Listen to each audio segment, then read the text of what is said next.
So our next topic is industries and social change. Industrial revolution began in Russia at that time. Men, women and children, they were working in factories, and unemployment also was prevailing at that time. Workers were having long hours to work, but their wages were very poor. Their housing and sanitation conditions were also problem. Liberals and radicals who were factory owners at that time, they felt that efforts should be encouraged so that benefit of industrialization should be passed on to workers. So they were in favor of improving the condition of workers. At that time, condition of workers were not good. Housing and sanitation were also problem, and these conditions made working men and women against the government. In France, Italy, Germany, Russia, they become revolutionaries, and one of the most popular vision of society was based on socialism was supported by them. So our next topic is socialism in Europe. How socialism came in Europe.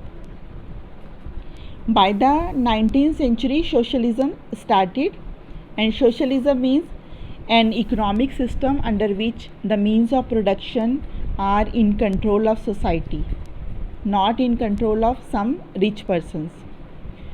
Socialists were against the private property.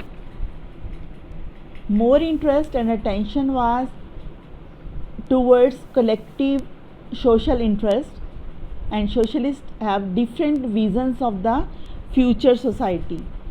So some prominent thinkers will study that were in favor of socialism. First was Robert Owen. Robert Owen sought to build a cooperative community called New Harmony in USA. Next thinker that favored socialism was Louis Blanc.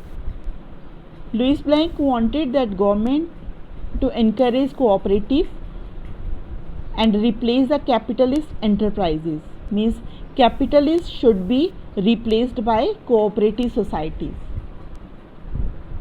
Next thinker is Karl Marx and Friedrich Engels.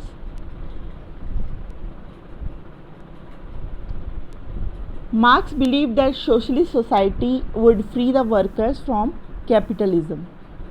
Means he was in favor of communist society, was against the private property. Condition of worker should be improved according to Karl Marx.